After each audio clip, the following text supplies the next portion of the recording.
Welcome to the netizen student. आज हम चलते हैं नए टॉपिक के साथ। नया टॉपिक हमारा है structure of chromosome, cell cycle and cell division. तो यहाँ पर हमने स्ट्रक्चर ऑफ क्रोमोसोम को पहले हमने शुरू किया है, ठीक है। स्ट्रक्चर ऑफ क्रोमोसोम को पहले शुरू किया है, तो इसके बारे में हम थोड़ा सा डिस्कशन कर लेंगे क्योंकि इस पर भी काफी सारे जो क्वेश्चंस हैं वो अराइज होते हैं। इसका हम देख लेंगे कि किस तरह से इसका स्ट्रक्चर जो रहेगा वो रहेगा। बहुत ही सिंपलीफाइड स्ट्रक्चर है, ठीक है।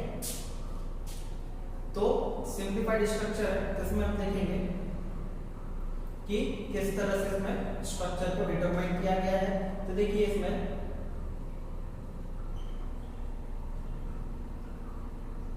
ठीक है, सबसे पहले आउटर मोस्ट लेयर से यहाँ पर शुरुआत करते हैं। आउटर मोस्ट लेयर से यहाँ पर शुरुआत करते हैं कि किस तरह से यहाँ पर दी गई है, ठीक है। तो स्ट्रक्चर ऑफ क्रोमोसोम हमारा टॉपिक जो है यहाँ पर सबसे पहले नोट कर लेते हैं। स्ट्रक्चर ऑफ क्रोमोसोम,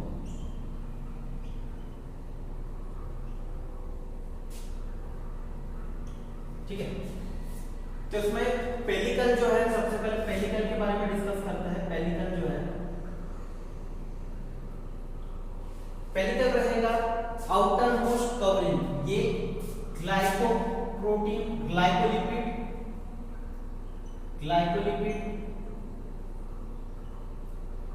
प्रोटीन से बनी हुई रहेगी, ठीक है। आउटर मोस्ट स्लाइम लेयर, ठीक है, ठीक है। Protecting in nature,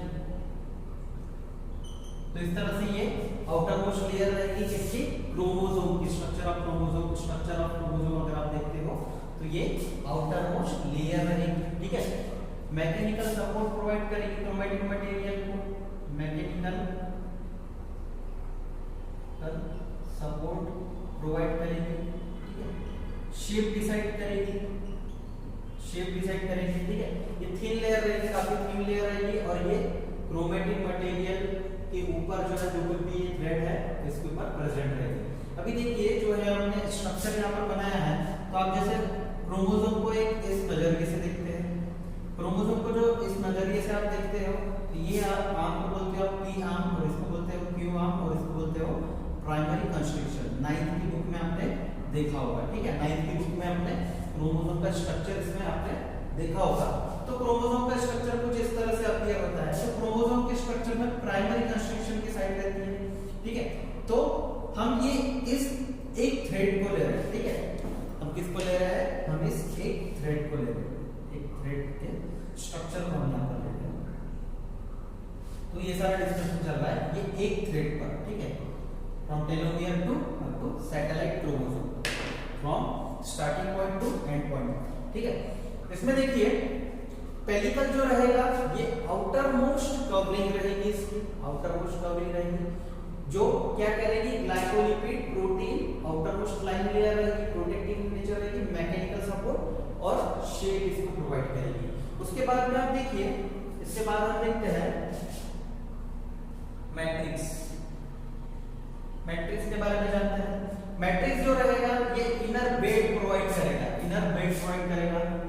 inner bed, ठीक है। मतलब जितने भी ऑर्गन्स है इसके जितने भी पार्ट है, क्रोमोमियर और क्रोमोनीमेटा, ठीक है, तो उनको अरेंज करके रखेगा, ठीक है। It arrange chromomere and chromonemata, okay. Chromomere और क्रोमोनीमेटा को क्या करेगा, अरेंज करने की कोशिश करेगा। तो इस तरह से क्या करेगा, ये अरेंजमेंट का काम करेगा। इतना समझ में आ गया पेलिकल और मैट्रिक्स के बारे में। उसके बाद चलते हैं हम टेलोमियर की तरफ।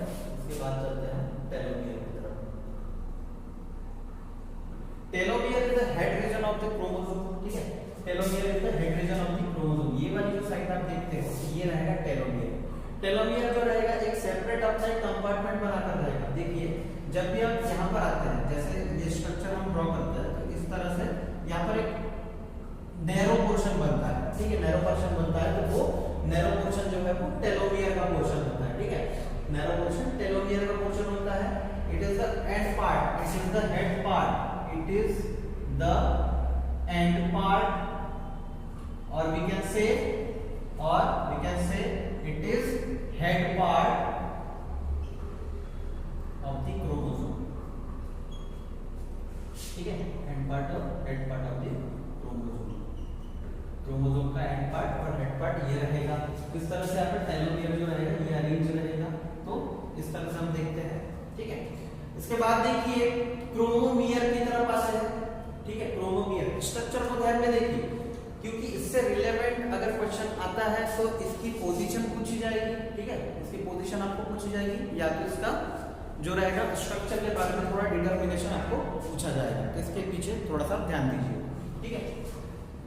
इस पर देखिए, उसके बाद में रहेगा क्रोमोमियर,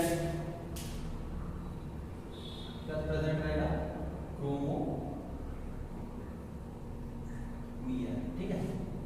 बीट्स जो प्रेजेंट रहेंगे, beats present on क्रोमोनिमेटा।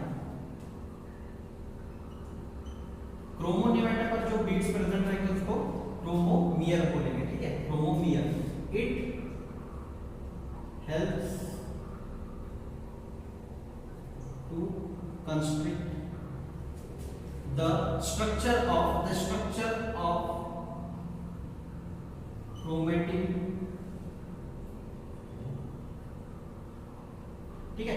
Chromatin material देखिए, यहाँ पर क्रोमेटिन मटेरियल हर तरफ रहेगा, लेकिन क्रोमेटिन मटेरियल को भी तो किसी फॉर्म में अरेंज होना पड़ता है। तो क्रोमेटिन मटेरियल जो रहेगा वो किसके फॉर्म में रहेगा, बीट्स के फॉर्म में रहेगा, ठीक है। तो यहाँ पर वो अरेंज रहेगा।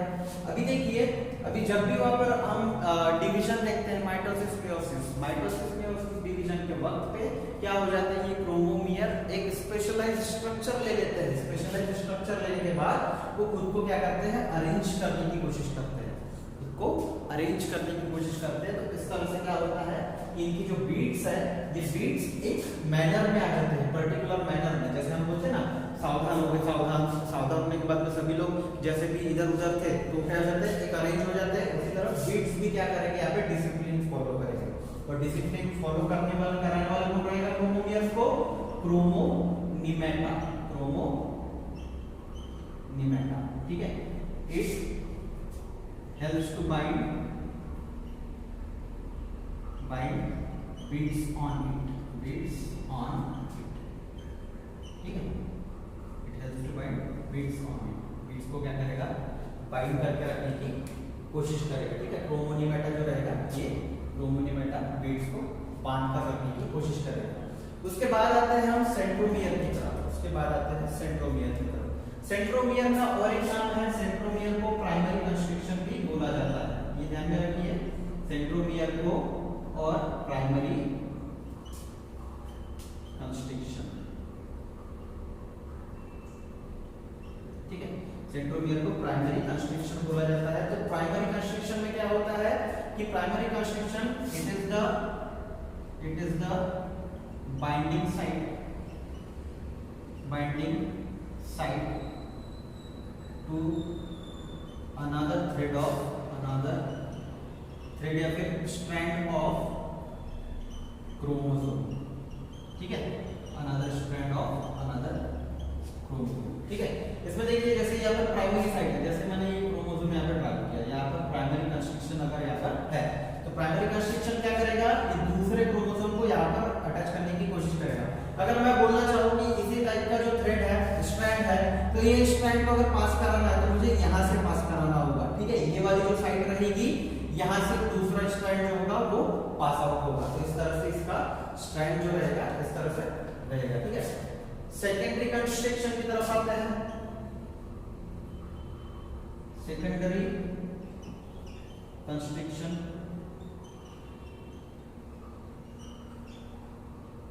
ठीक है। सेकेंडरी कंस्ट्रक्शन की ओर जाते वक्त हमें ये समझ में आता है कि इसका दूसरा नाम जो है न्यूक्लियोलर ऑर्गेनाइजर, ठीक है। तो सेकेंडरी कंस्ट्रक्शन में क्या रहता है, न्यूक्लियोलर ऑर्गेनाइजर, मतलब क्या करता है, न्यूक्लियर मटेरियल यहाँ पर कम से कम 2 से 3 यहाँ पर सेकेंडरी कंस्ट्रक्शन के साइट रहती है। यहाँ पर किसकी साइट रहती है, 2 से 3 जो रहती है न्यूक्लियोलर साइट रहती है जो क्या करती है, इसमें जितना भी न्यूक्लियर मटेरियल है मतलब क्रोमैटिन मटेरियल है उसको क्या करेगा, अरेंज करने की कोशिश करेगा। ठीक है, it arrange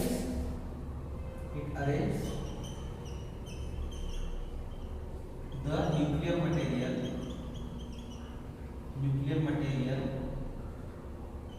arrange the nuclear material within the strand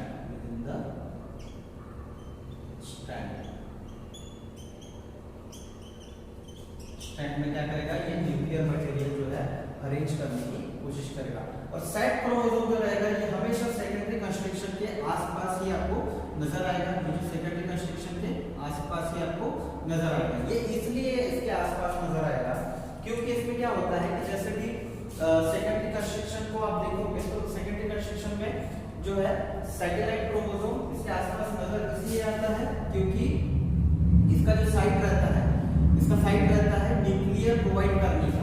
nuclear provide करने की वजह से क्या होता है, न्यूक्लियर प्रोवाइड करने की वजह से ये सेट क्रोमोसोम थोड़ा लालची होता है और इसके आसपास ही घूमता है क्योंकि इसको सेट क्रोमोसोम को ज्यादा न्यूक्लियर मटेरियल की जरूरत होती है, ज्यादा क्रोमैटिन मटेरियल की जरूरत होती है। और हमेशा क्या होता है, ये ज्यादा बल्ज फॉर्म में रहता है। ठीक है, ये बल्ज फॉर्म में रहता है क्योंकि इसके पास में न्यूक्लियर मटेरियल जो होता है वो ज्यादा होता है, इसलिए बल्ज फॉर्म में रहेगा। तो इस तरह से क्या रहेगा, स्ट्रक्चर ऑफ क्रोमोसोम।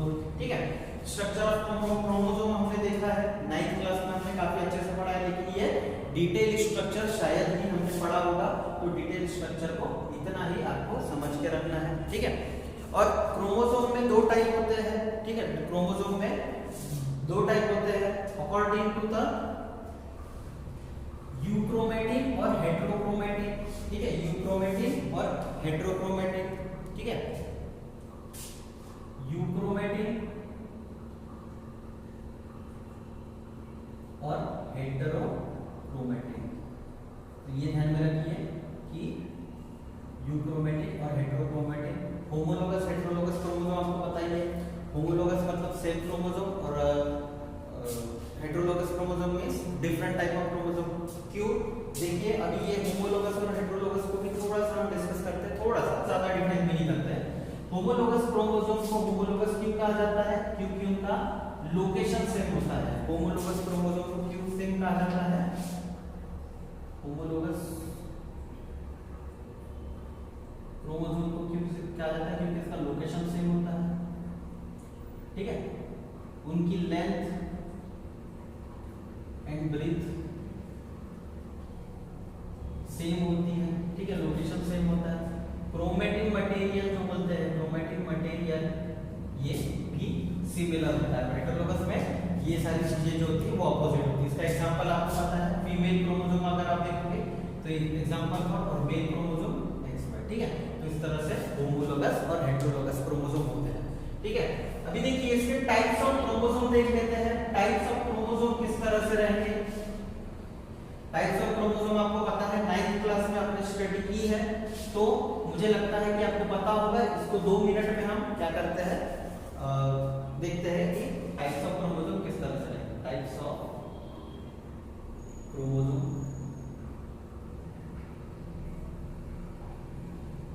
ठीक है, इसमें देखिए मेटासेंट्रिक जो रहता है उसका शेप जो रहता है वी शेप उसका रहता है।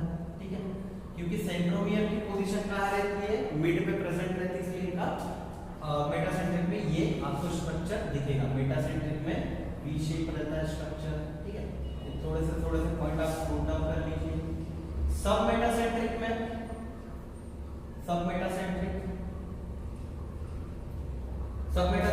जो रहेंगे वो रहेगा एल शेप।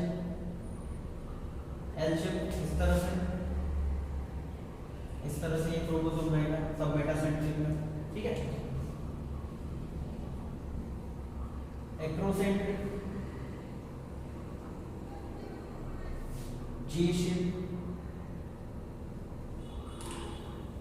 जे शेप इसका रहेगा। ठीक है, जे शेप।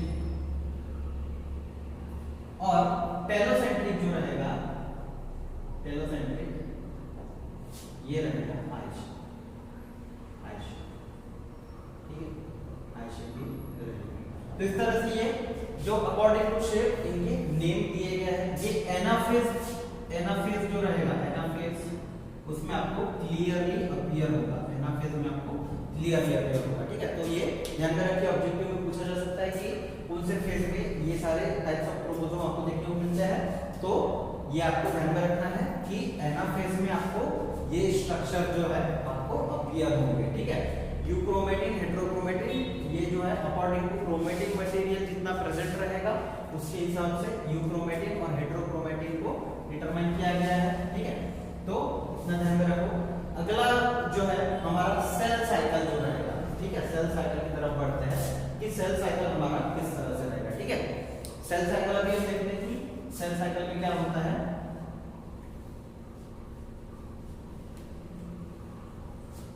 ठीक है, सेल साइकिल को देखते हैं।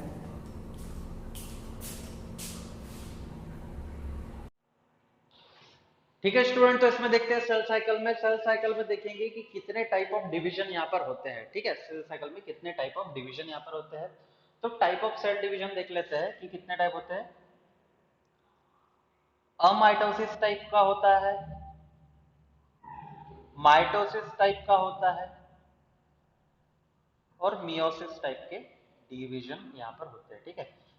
अमाइटोसिस में अगर आप देखोगे तो बाइनरी फिजन ये एग्जांपल आ जाता है, ठीक है। इसमें सोमेटिक डिवीजन इसमें आ जाता है, ठीक है। और इसमें रिडक्शन डिवीजन इसमें आ जाता है, रिडक्शन डिवीजन, ठीक है। अभी देखिए रिडक्शन डिवीजन में मतलब क्या है कि यहाँ पर एक सेल से 2 सेल से 4 सेल यहाँ पर फॉर्म होती है, ठीक है। एक सेल से 4 सेल यहाँ पर फॉर्म, मतलब डबल यहाँ पर मियोसिस में डिवीजन होता है, माइटोसिस में एक बार डिवीजन होता है और बाइनरी में सेल का डायरेक्टली जो है न्यूक्लियस डिवाइड हो जाता है, ठीक है। कैरियोकाइनेसिस जिसको बोलेंगे, कैरियोकाइनेसिस होता है उसमें, ठीक है। तो न्यूक्लियस डिवीजन होने के बाद में ये डायरेक्ट एक अपना खुद का एक ऑर्गेनिज्म को फॉर्म कर लेते हैं। तो अभी चलते हैं, ज्यादा इस पर मुद्दों पर बात ना करते हुए, क्योंकि वही टॉपिक हम पढ़ने वाले हैं, वही टॉपिक पढ़ने वाले हैं, इसलिए हम ज्यादा उसके बारे में डिस्कशन नहीं करते अभी यहाँ पर। अभी चलते हैं सेल साइकिल की ओर, सेल साइकिल की ओर, ठीक है।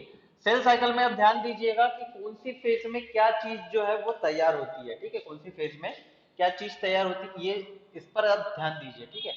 यहाँ पर हम डायग्राम ड्रॉ कर लेते हैं सेल साइकिल के लिए, ठीक है। सेल साइकिल के लिए डायग्राम यहाँ पर ड्रॉ कर लेते हैं। इसमें देखिए, इसमें जैसे हम फेजेस बनाते हैं, फेजेस बनाते हैं, इसमें एम फेज बनाएंगे, इसमें जी फेज बनाएंगे, इसमें एस फेज बनाएंगे, इसमें G2 फेज बनाएंगे, ठीक है। तो इसमें देख लीजिए,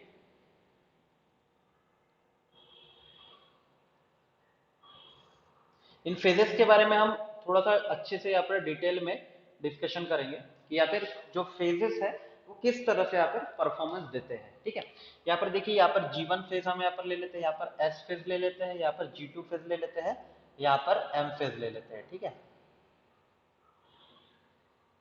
यहाँ पर प्रोफेज, यहाँ पर मेटाफेज, यहाँ पर एनाफेज, यहाँ पर टेलोफेज, ठीक है। टेलोफेज, एनाफेज, मेटाफेज और प्रोफेज, ठीक है। तो इस टाइप से सेल साइकिल में अभी आ गए। देखिए सेल साइकिल ये इंपॉर्टेंट इसलिए है क्योंकि सेल की जो डिवीजन की शुरुआत है, ठीक है, हमारे बॉडी में जैसे हमको कहीं पर चोट लग गई, तो चोट लग गई तो सेल न्यू फॉर्मेशन होना शुरू होता है, तो माइटोटिक सोमेटिक डिवीजन होना वहां पर जरूरी है। तो ये सोमेटिक डिवीजन किस तरह से होता है ये हमको देखना जरूरी है, ठीक है। यहाँ पर कैरियोकाइनेसिस और यहाँ पर साइटोकाइनेसिस, कैरियोकाइनेसिस एंड साइटोकाइनेसिस। तो इसमें देखिए यहाँ पर एम फेज रहेगा, यहाँ पर एम फेज जो है वो रहेगा। उसके बाद में देखिए यहाँ पर कि G1 phase, S phase and G2 phase, G1 phase, S phase and G2 phase. तो इसमें देखिए कि किस तरह से रहेगा, ठीक है। तो इसके बारे में हम चर्चा करते हैं। तो G1 फेज के बारे में सबसे पहले देखते हैं G1 फेज क्या होता है, ठीक है। G1 फेज जो रहता है, और देखो ये जो फेजेस रहेंगे यहाँ की शुरुआत होगी G1 से S की तरफ, S से G2 की तरफ, G2 से M की तरफ। इस तरह से ये फेजेस की जो स्टार्टिंग टू एंड इस तरह से रहेगा, ठीक है। इसको इंटरफेज भी बोला जाएगा, इंटरफेज,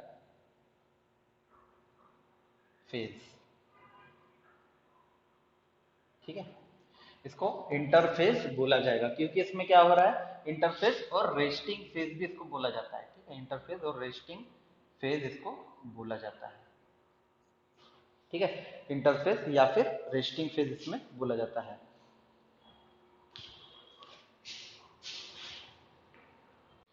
तो इन तीनों फेजेस में क्या होता है कि इस तरह से यहाँ पर इंटरफेज रेस्टिंग फेज बोला जाता है। अब ये रेस्टिंग फेज इसको क्यों बोला जाता है ये भी चीजें हम यहाँ पर देखेंगे। अभी देखिए जैसा जीवन फेज में क्या होता है, जीवन फेज में ये सारे एंजाइम जो होते हैं, ये सारे एंजाइम जो होते हैं, जो भी डीएनए रेप्लिकेशन के लिए एंजाइम फॉर्मेशन होगा, तो डीएनए रेप्लिकेशन की एंजाइम फॉर्मेशन कहाँ पर होता है, जीवन फॉर्मेशन में। तो यहाँ पर हम सीक्वेंस वाइज लिखना शुरू कर देंगे कि यहाँ पर क्या क्या होता है, ठीक है। डीएनए सिंथेसिस, एंजाइम्स, ठीक है, DNA replication, preparation of DNA replication, replication enzymes, ठीक है। डीएनए रिप्लिकेशन के जो एंजाइम्स है वो कहां पर फॉर्म होना शुरू होते हैं, ये जीवन फेज में, ठीक है, जीवन फेज में। थर्ड है इसमें क्रोमेटिन मटेरियल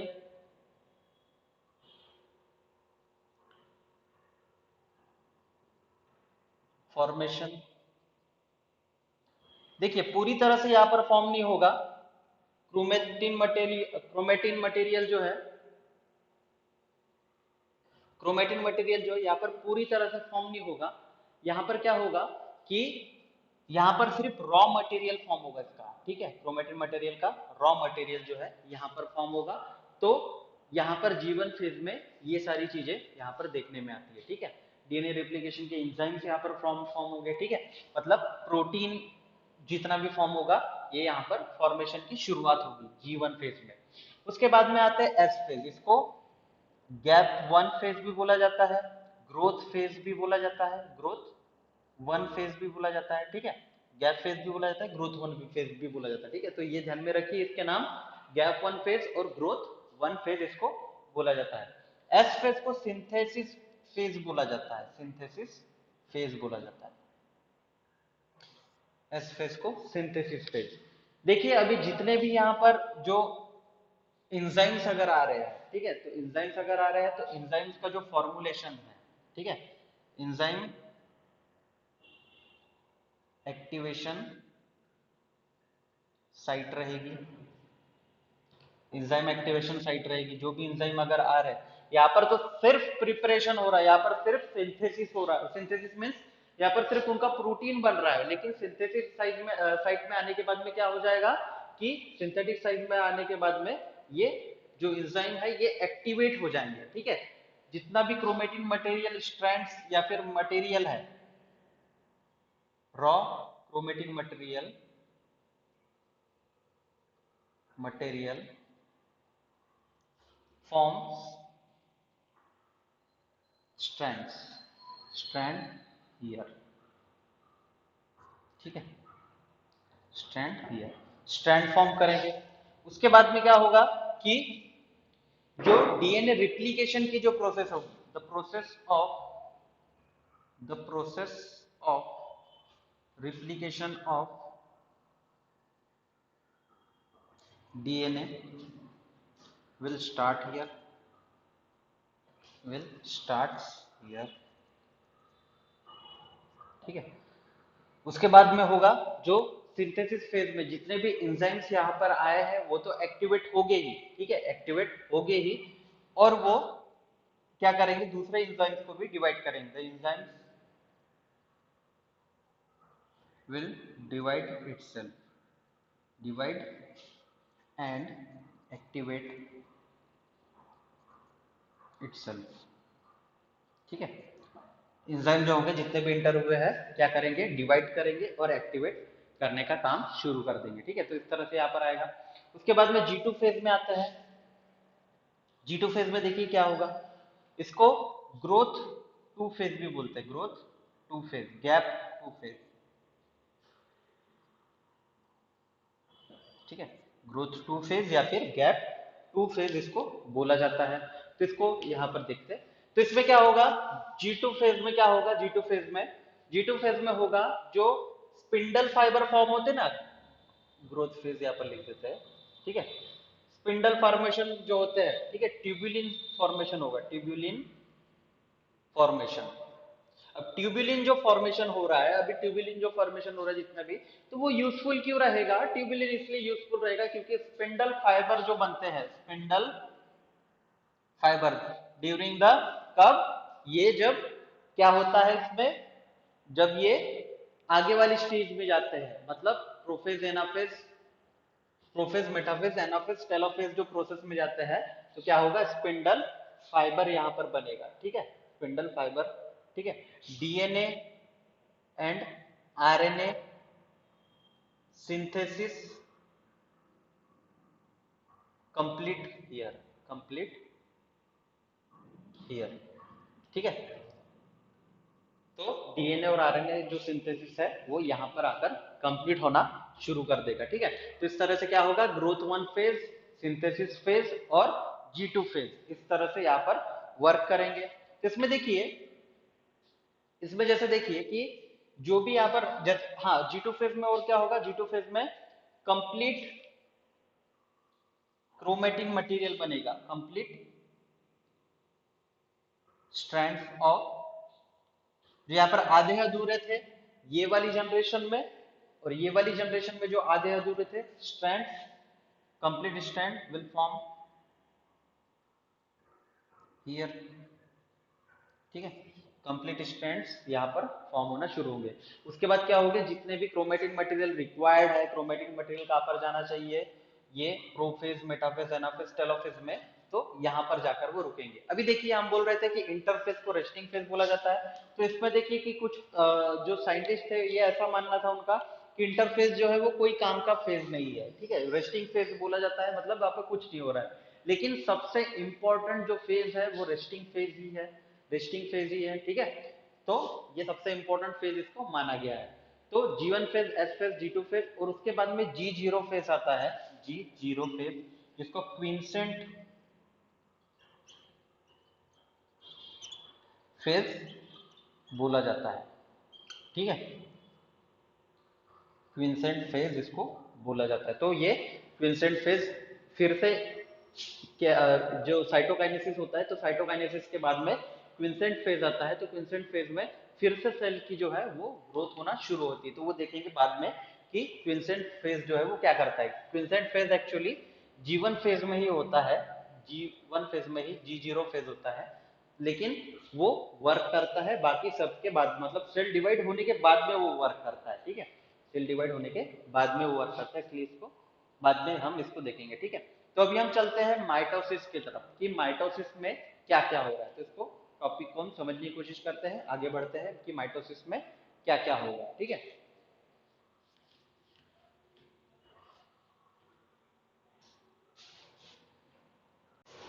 तो स्टूडेंट जान लेते हैं माइटोसिस के बारे में, ठीक है, माइटोसिस के बारे में जान लेते हैं। तो माइटोसिस में क्या होगा, माइटोसिस में देखिए कि माइटोसिस जो होता है इसमें जनरली,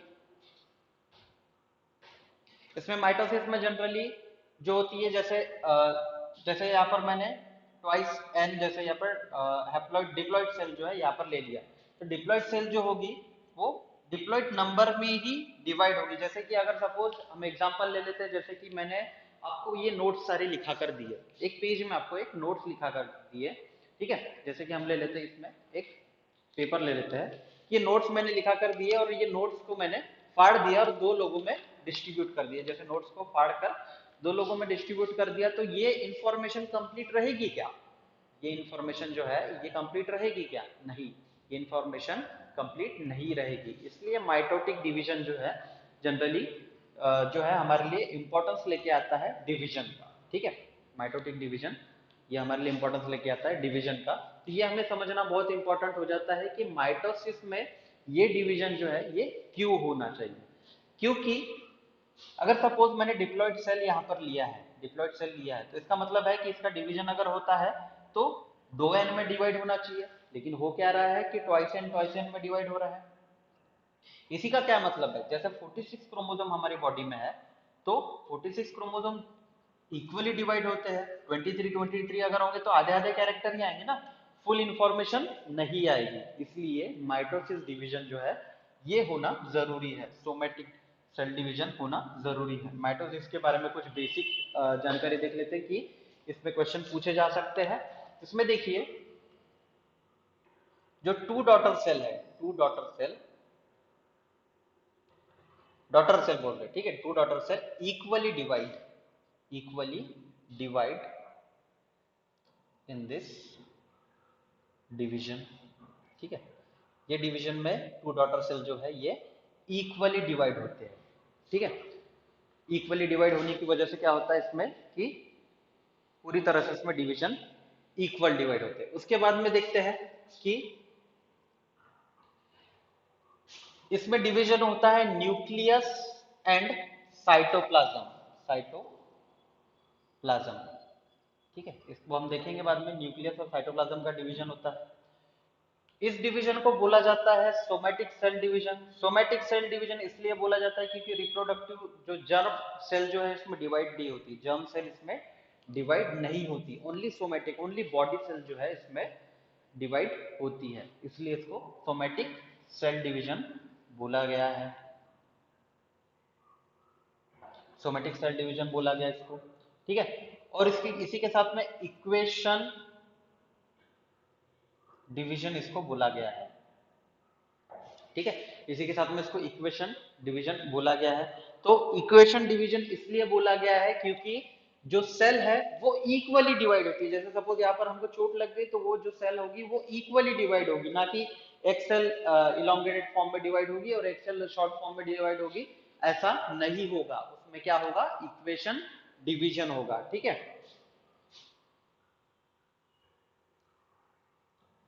ठीक है। अब इसमें देखिए कि जैसे इसका जो थे फाउंडर वॉल्टर फ्लेमिंग, इन्होंने 1878 में जो है इस सेल, ये जो माइटोटिक डिवीजन का है इंट्रोडक्शन कराया था, ठीक है। 1878 में ये डिवीजन का इंट्रोडक्शन इन्होंने किया था, माइटोटिक डिवीजन किस तरह से होता है, ठीक है। अभी देख लेते हैं न्यूक्लियस और साइटोप्लाज्म जो इन्वॉल्व होता है बोलते हैं, तो इसमें किस तरह से न्यूक्लियस अगर इन्वॉल्व है, ठीक है, तो कैरियोकाइनेसिस, इसमें ध्यान में देखिए, karyokinesis karyokinesis means the division of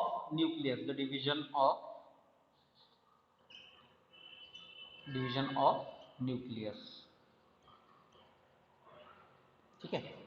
और cytokinesis means the division of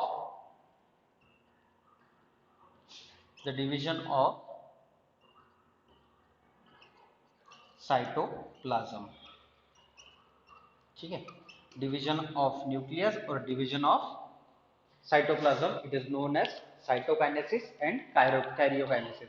तो इस तरह से इसका डिवीजन होगा, ठीक है।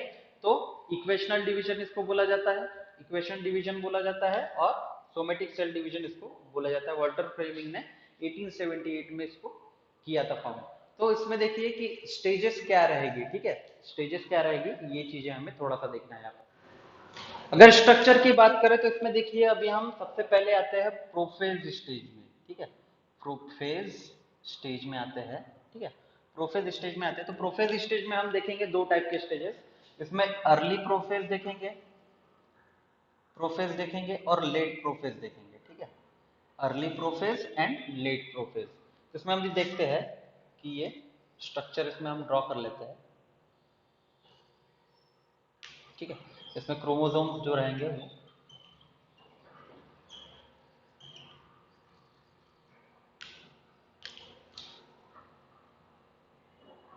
जब भी हमने देखा था कि सेंट्रियोल्स का जो सेल ऑर्गेनिल्स वाले चैप्टर में हमने देखा था कि सेंट्रियोल्स हमने देखे थे, ठीक है, सेंट्रियोल्स के स्ट्रक्चर को हमने देखा था, उसको थोड़ा सा देख लीजिएगा, अगर किसी ने देखा नहीं होगा तो उसको देख लीजिएगा, ठीक है। क्रोमोसोम ये जो रहेंगे क्रोमोसोम, उसमें जो रहेगा nucleolus, cell membrane, nuclear membrane, जो रहेगा न्यूक्लियर मेम्ब्रेन रहेगा। उसके बाद में देखिए कि ठीक है, तो ये सारा स्ट्रक्चर जो है जनरली हमें देखने में आता है। तो अर्ली प्रोफेज, तो अर्ली प्रोफेज में होगा ये सारी चीजें जो रहेगी वहां पर प्रेजेंट रहेगी। मतलब G2 फेज के बाद में क्या होगा, सेंट्रियोल्स वहां पर प्रेजेंट होगा। G2 फेज में और एक चीज बताना भूल गया कि G2 फेज में जो है ये सेंट्रियोल भी बनना, सेंट्रियोल का भी फॉर्मेशन वहां पर होता है। ठीक है, तो क्रोमोसोम्स, अभी देखिए कि क्रोमोसोम्स जो रहेंगे जनरली, अब देखिए अर्ली प्रोफेज में क्या होगा, अर्ली प्रोफेज में जो रहेगा ये क्रोमेटिन मटेरियल कंडेंस फॉर्म में रहेगा। Chromatin material is in condensed form. ठीक है, क्रोमेटिन मटेरियल जो रहेगा वो कंडेंस फॉर्म में रहेगा। उसके बाद में देखिए जो क्रोमेटिन मटेरियल में अगर क्रोमोसोम्स जो है, ठीक है, क्रोमेटिन मटेरियल में जितने भी क्रोमोसोम्स है, तो क्रोमोसोम्स क्या रहेंगे, सिंगल स्ट्रैंडेड, सिंगल स्ट्रैंडेड। ठीक है, सिंगल स्ट्रैंडेड मतलब मोनेड क्रोमोसोम, मोनेड क्रोमोसोम, मोनेट क्रोमोसोम। ठीक है, सेंट्रियोल्स भी उसके ऊपर, अगर तीसरी चीज देखी जाए तो न्यूक्लियर मेम्ब्रेन जो रहेगी वो प्रेजेंट रहेगी, न्यूक्लियर मेम्ब्रेन प्रेजेंट रहेगी। ठीक है, और न्यूक्लियोलस आप देख रहे हैं तो न्यूक्लियोलस भी प्रेजेंट रहेगा, न्यूक्लियोलस प्रेजेंट रहेगा। ठीक है, न्यूक्लियोलस भी प्रेजेंट रहेगा। ठीक है, इस तरह से अर्ली प्रोफेज में। अभी देखिए लेट प्रोफेज में क्या होगा, लेट प्रोफेज में आप देखिएगा तो सेंट्रियोल्स जो है, सेंट्रियोल्स, ठीक है, तो इसमें आप देखिए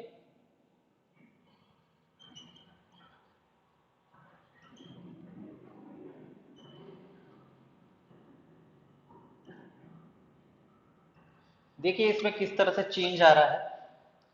लेट प्रोफेज में, लेट प्रोफेज की बात कर रहे हैं हम। ठीक है, लेट प्रोफेज, लेट प्रोफेज में किस तरह से चेंज आ रहा है, तो इसमें देखिए कि अभी इसमें क्या चेंजेस होंगे, अर्ली प्रोफेज और लेट प्रोफेज। लेट प्रोफेज में क्या शुरू हो जाएंगे, डायोड फॉर्म होना शुरू हो जाएगा, डायोड, डायोड क्रोमोसोम,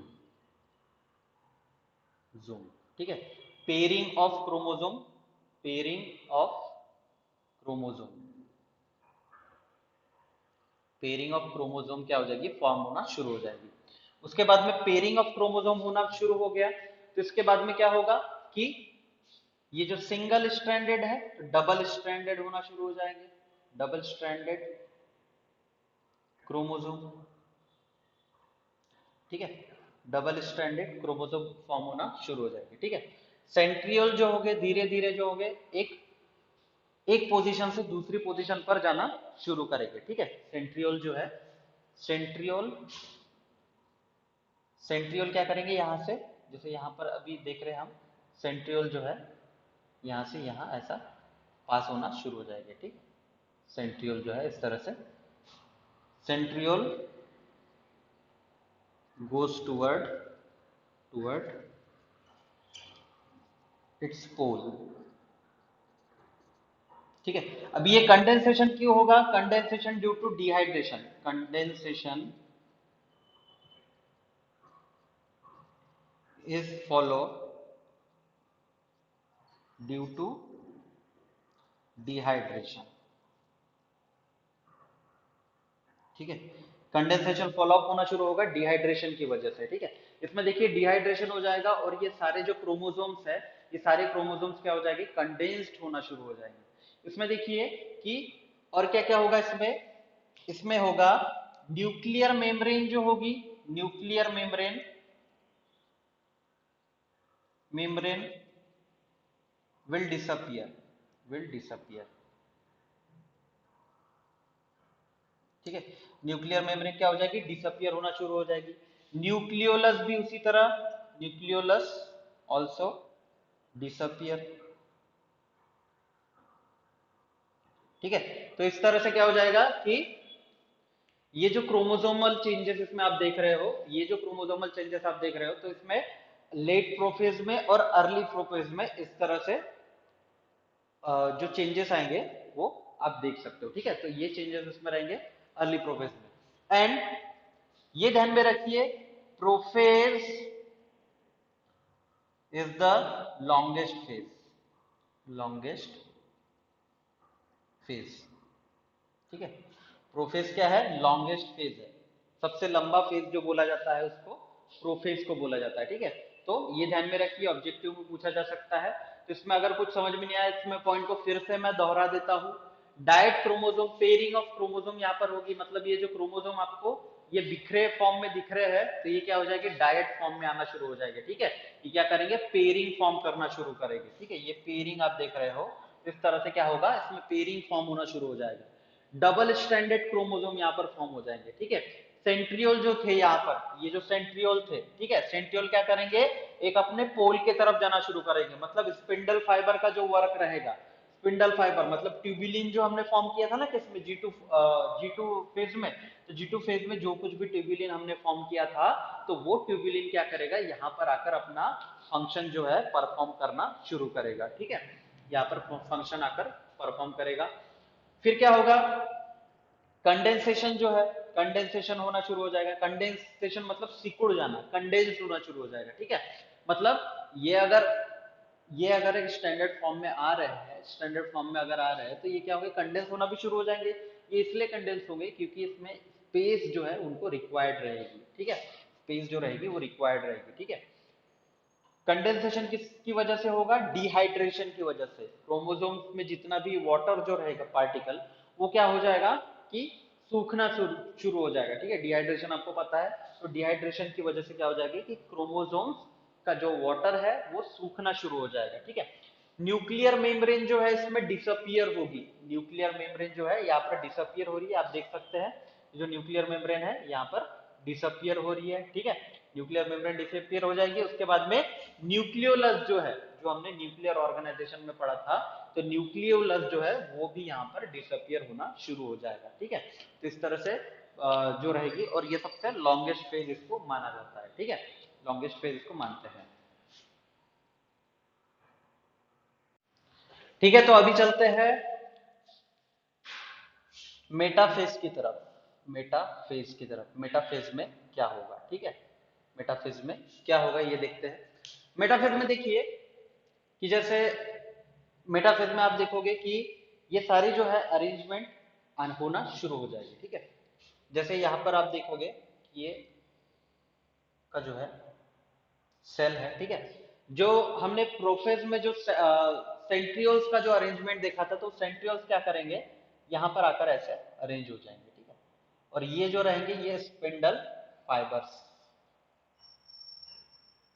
ठीक है, स्पिंडल फाइबर्स यहाँ पर ये बनना शुरू हो जाएंगे। स्पिंडल फाइबर्स में काइनेटिक स्पिंडल इनको बोला जाएगा। ठीक है, काइनेटिक स्पिंडल इसको बोला जाता है। तो मेटाफेज के बारे में जान लेते हैं कि मेटाफेज में किस तरह से यहाँ पर होगा। जैसे यहाँ पर क्रोमोसोम्स जो है, क्रोमोसोम्स जो है ये इक्वेटर पे आ जाएंगे, क्रोमोसोम्स इक्वेटर पे आ जाएंगे। ठीक है, सेंट्रियोल्स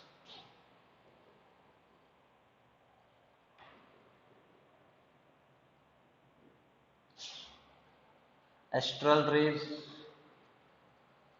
ठीक, एस्ट्रल रेज के बारे में थोड़ा सा कॉन्ट्राडिक्शन आपको यहाँ पर देखने को मिलेगा कि ये क्यों बोला जाता है। ठीक है, इसमें देखिए क्रोमोसोम्स ऑन इक्वेटर। ठीक है, क्रोमोसोम्स ऑन इक्वेटर। ठीक है, इस तरह से यहाँ पर स्ट्रक्चर रहेगा, और ये जो है ये रहेगा स्पिंडल फाइबर, यहाँ पर रहेगा स्पिंडल फाइबर। ठीक है, तो यहाँ पर देखिए कि किस तरह से यहाँ पर स्ट्रक्चर जो है ये डिटरमाइन किया गया है। तो स्ट्रक्चर को आप थोड़ा सा देखेंगे तो इसमें आपको समझ में आ जाएगा कि क्रोमोसोम्स जो होंगे, सबसे पहले ये जान लेते हैं। ठीक है, यहाँ पर जो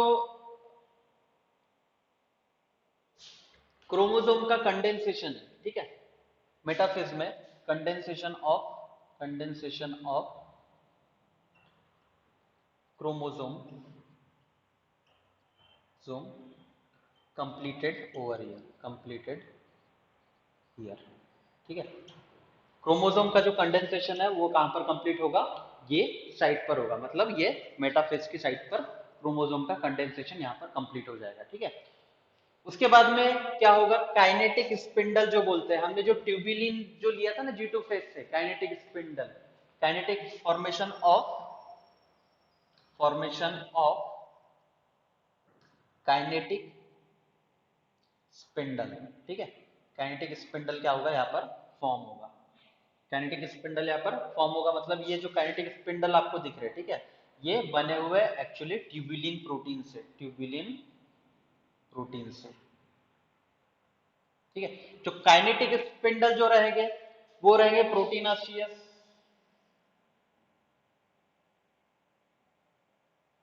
ठीक है, प्रोटीनाशियस रहेंगे, ठीक है। क्रोमोसोमल फाइबर से बने हुए रहे, क्रोमोसोमल फाइबर जो रहेगा इससे प्रोटीनाशियस क्रोमोसोमल फाइबर रहेंगे, क्रोमोसोमल फाइबर इनको बोला जाएगा, ठीक है। और इनको क्या बोला जाता है, माइटोटिक एपेरेटस, माइटोटिक एपेरेटस, जो इक्वेटर पर जो कुछ भी है ये जो सेंट्रियोल्स जो है ये सारे इक्वेटर पर है, इसलिए इनको बोला जाता है कि माइटोटिक एपेरेटस इनको बोला जाता है, ठीक है, माइटोटिक एपेरेटस। अभी देखिए जो इसमें मेटाफेज में होगा क्या, मेटाफेज में जो है, मेटाफेज में सारे जो क्रोमोसोम्स है वो एक इक्वेटर पर आ जाएंगे, मतलब क्या हो गया, कंडेंसेशन उनकी कंप्लीट हो गई, कंडेंसेशन कंप्लीट हो गई कहां से, प्रोफेज वाली फेज से, ठीक है, प्रोफेज वाली फेज से कंडेंसेशन कंप्लीट हो गई और ये इक्वेटर पर आ गए, और ये इक्वेटर पर आ गए। इक्वेटर पर आने के बाद में एक दूसरे को क्या करेंगे, एक लाइन में खड़ा कर देंगे, एक लाइन में खड़ा कर देने की वजह से ये क्या हो जाएगा, इसमें एक इक्वेटर पर आ जाएंगे। अभी देखिए एस्ट्रल रेज इसमें प्रेजेंट है, मतलब एनिमल सेल में एस्ट्रल रेज जो है,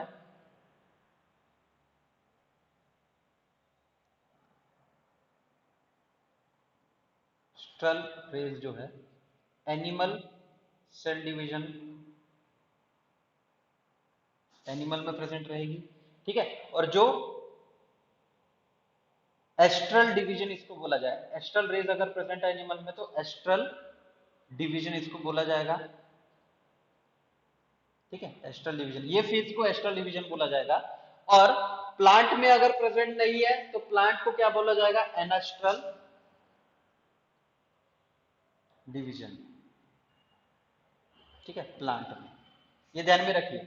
एस्ट्रल किसको बोला जाएगा, एनिमल को, और एनास्ट्रल किसको बोला जाएगा, प्लांट को, क्योंकि इसमें एस्ट्रल रेज जो है वो प्रेजेंट नहीं है। अब एस्ट्रल रेज प्रेजेंट होने का, ये नहीं होने का ये है कि क्योंकि उसमें जो प्लांट सेल होती है, प्लांट सेल में ट्यूबिलिन जो है बहुत ज्यादा अमाउंट में फॉर्मेशन नहीं होता, ठीक है, कि ये एस्ट्रल रेज बना सके। एस्ट्रल रेज भी एक्चुअली प्रोटीनाशियस है, ठीक है, तो इसलिए इसको एस्ट्रल रेज को जो है, एस्ट्रल रेज को जनरली आप देखोगे तो एनिमल में ये प्रेजेंट रहेगी और प्लांट सेल में ये एब्सेंट रहेगी, तो ये ध्यान में रखिए, ये बहुत बड़ी बात हो जाती है इसमें, ठीक है। स्पिंडल फाइबर जो है, स्पिंडल फाइबर जो है कंप्लीट फॉर्म में प्रेजेंट नहीं रहेगा, ये इसलिए प्रेजेंट नहीं रहेगा क्योंकि यहाँ पर इसको एक चेन लाइक स्ट्रक्चर देना होता है। जैसे चेन को अगर स्ट्रक्चर आप देखोगे, चेन को स्ट्रक्चर, तो इसमें वन के साथ वन बाइंड अप, ऐसा इसका स्ट्रक्चर होता है, ठीक है, तो ऐसा इसका स्ट्रक्चर होता है, चेन लाइक स्ट्रक्चर इसमें होता है। और एक इक्वेटोरियल पर